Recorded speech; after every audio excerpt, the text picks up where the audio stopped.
For thousands of years, we all slept and dreamt the same earthly dream as human civilization rose, grew, and developed. Starseeds, souls, aliens from other planets, slept alongside all earthly souls, and few questioned their origins. Only a few key players managed a spiritual feat to realize and expand to planetary scales. We all know their names: Jesus, Ramakrishna, Krishnamurti, Paramahansa Yogananda, Sai Baba, and others. They realized who they were and fulfilled their mission to the fullest, and perhaps even exceeded it. But all the others, those of lesser stature, became stuck in their own soul traumas, phobias, and depressions. Earthly life for higher beings is continuous trauma and toughening from it. Badges on the shoulder straps, if anything was achieved on Earth, to change the world for the better. All inventions, innovations in art, science, education, political and social transformations towards humanity in compassion, mostly the work of star aliens, representatives of humane civilizations. Those who managed to fulfill their mission. Just as their mistakes. Wars, destruction, the death of millions, also the work of other star aliens. Some had hostile intentions from the beginning, some were traumatized by earthly life, fell into forgetfulness, slept, and began to seek revenge. Higher beings already have experience from the start, such as how to charge people for war or revolution. They have already done this on other planets, and possibly more than once. Many made mistakes, but only now can we truly evaluate and understand that even mistakes were part of the evolutionary process. It's better to make mistakes and then correct them than to do nothing at all and lead a vegetative or semi-animal existence through the three lower centers, if you are a higher essence. Whatever your personal history of earthly incarnations, now you can realize who you are and why you are here. The time has come. Our star families are already reaching out to us. For now, only telepathically or in the astral plane. But most likely, soon we will be able to meet and reunite more realistically. The quantum transition is entering its final stage. Changes accelerate every year. What was beyond fantasy yesterday is happening today. People channel messages from higher powers. Some see and hear gods, higher beings, angels, and archangels. Some visit other worlds and their star families in the astral plane. Millions remember their past lives through regression sessions, holotropic breathwork, or astral projections. It's no longer isolated incidents, akin to miracles. It's happening en masse. Star souls awaken from slumber and realize that their main role is to guide those who are transitioning.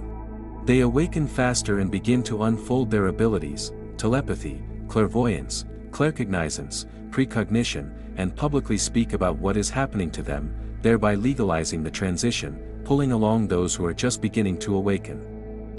Signs that you are a star guest on this planet. First and foremost, you just feel it. Most likely, you've never told anyone about it. But deep down, you always knew. You're here as a guest, you're different. Because you're another. You understand everything on a different level, deeper, more subtly. Your worldview is different from others, like a high-quality video compared to a black and white photo. You feel the beauty of this world with your skin and all senses, as well as all its flaws, unevenness, mistakes, and you know how to fix it so that everyone is well. But no one cares about your opinion. People don't understand you. Secondly, you probably have a lot of problems with blood relatives. They barely tolerate you. Or maybe they openly hate you, even though you're so good and haven't done anything wrong to them. Earthly relatives reluctantly accept strangers and from birth feel your foreignness and unconsciously reject you. Because of this, you have a bunch of childhood traumas and resentments towards mom and dad. And you go to psychologists and constantly work through something, meditate on forgiveness, burn resentments, etc. You may have serious problems with acquiring real estate ownership. Everything inside you protests to give half your life to mortgage slavery. On the other hand, deep inside you, you don't feel the need to have your own home where you're a guest. Regardless of how much money you have, you sabotage buying your own home. You can easily and freely accept it as an inheritance or as a gift, but you don't want to invest fully in it yourself. Something is wrong with your personal life. Unless you were incarnated with your kinship soul, trouble is guaranteed to you. No, you probably have a husband, and maybe he's not the first or the last. But you're lonely. You can't really get close because your ways of loving are different. For higher beings, love is everything. For earthlings, love is nothing, grease, a pink flirt to cover material interest. You try to accept these rules of the game and also look for profit, but you don't do well. You have no innate inclination to earthly affairs, farming, all sorts of handicrafts, housekeeping and cooking, sports, working with the material body, long hikes. You are bad at navigating locally. Although maybe you have developed these qualities and aspirations in yourself because you feel how important grounding and connection to the earth is for you. Perhaps you deliberately constantly practice grounding and learn earthly affairs.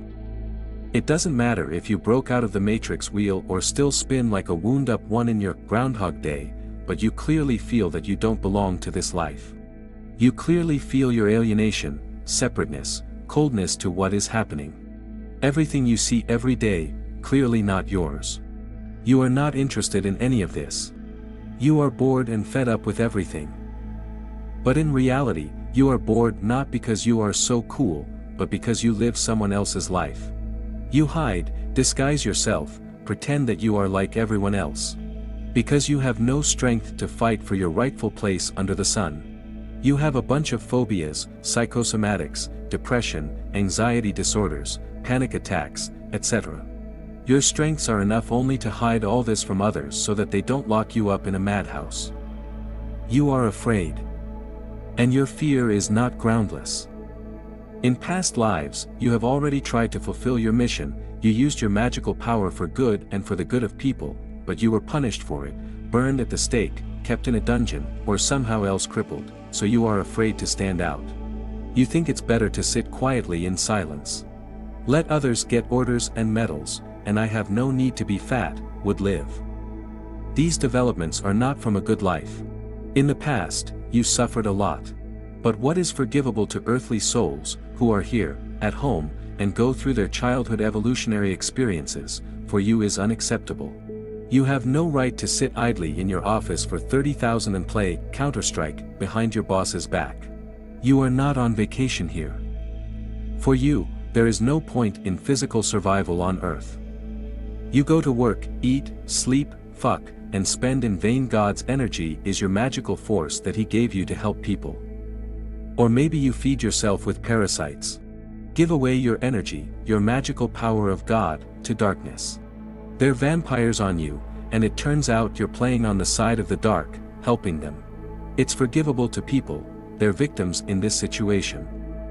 But you're different.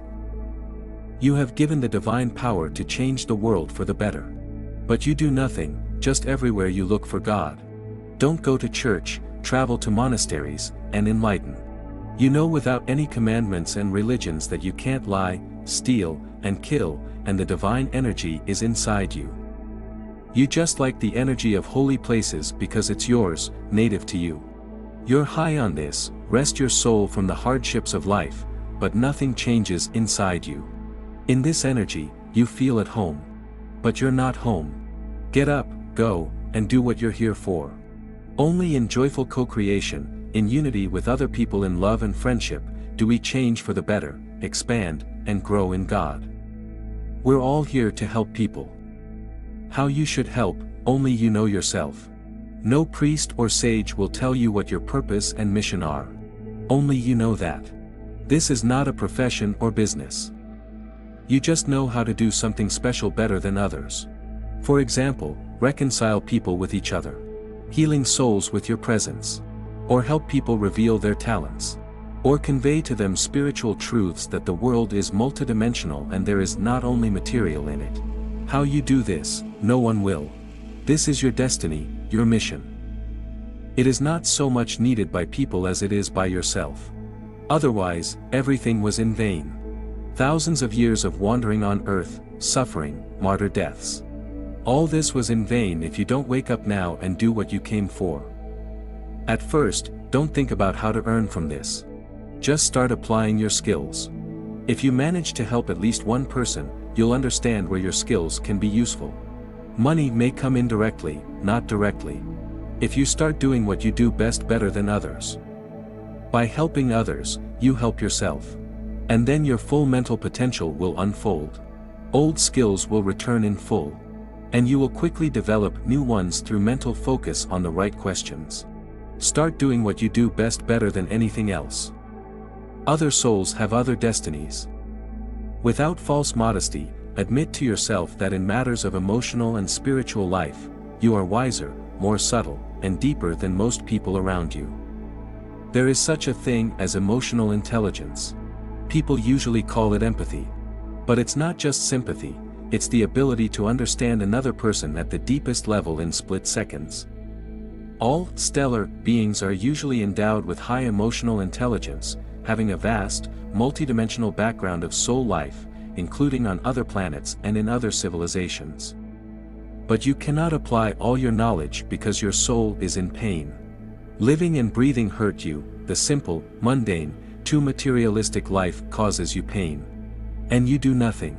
But the real reason for your depression, neurosis, and other psychosomatics. It's your inaction.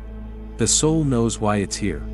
And for it, the empty existence is unbearable, the waste of soul energy on acquisitiveness, competition in the pursuit of material goods, and other petty human games. You don't think so. It really isn't yours. You've been through all this thousands of times before in different forms, you don't need it at all. But we live in a material world, you have to live on something. And as a result, any of your active actions must ultimately be substantiated materially, to bring real benefit to people for which they are willing to vote with their money. So don't sit in the office, find yourself. And earn with your talents and abilities arising from high emotional intelligence, which others don't have. If you start acting, your cosmic family will see you and support you. Thank you for discovering yourself and the universe with me. Trust yourself, listen to your heart, and move forward with confidence and peace. Like and share this video with your friends if it was helpful to you. Until we meet again on my channel, where we will continue to explore the mysteries of spiritual development and growth. Goodbye, and may light and wisdom always accompany you on your path.